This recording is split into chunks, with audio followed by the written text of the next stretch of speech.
Dinas Sosial Banjarmasin akan menambahkan jumlah penerimaan bantuan Baras Kota menjadi sebanyak 1.200 keluarga kategori kada mampu pada tahun 2022.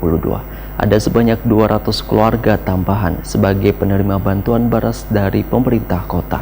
Masing-masing keluarga penerimaan bantuan yang diberi ngaran Baras Kota ini sebanyak 11 kg saban bulannya hingga akhir tahun. Dinas Sosial Banjarmasin akan menambah jumlah penerima bantuan Baras Kota menjadi sebanyak 1.200 keluarga kategori kada mampu pada tahun 2022. Di tahun 2022 ini ada sebanyak 200 keluarga tambahan sebagai penerima bantuan Baras dari pemerintah kota. Masing-masing keluarga penerima manfaat kesejahteraan bantuan Baras nang diberi ngaran Baras Kota atau Barasko ini sebanyak 11 kg saban bulannya hingga akhir tahun. Demikian diperlihatkan Kepala Dinas Sosial Banjarmasin Iwan Ristianto, Takuni Prima TV jelang tengah hari Jumat 7 Januari 2022. Iwan Ristianto menegaskan program Barasko ini mulai diberlakukan sejak 2021 dikarenakan masih banyak keluarga yang kurang mampu kada mendapatkan bantuan dari pemerintah.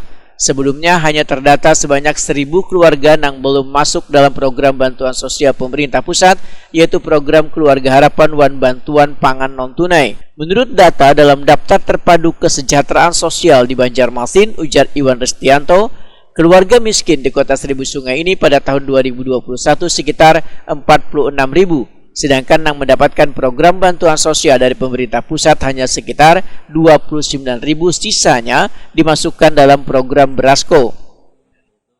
Kemudian kita juga membantu kan yang ada dapat DPNT, tapi masuk DTKS, itu kita berikan Baras Kota.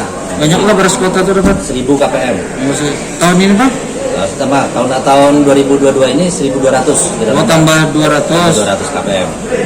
Kalau yang BPJS tadi 6 miliar kan tahun 2021. Sama tahun 2002 juga 6 miliar. 6 miliar untuk sekitar 9.000 jiwa. Bukan kakak ya, jiwa.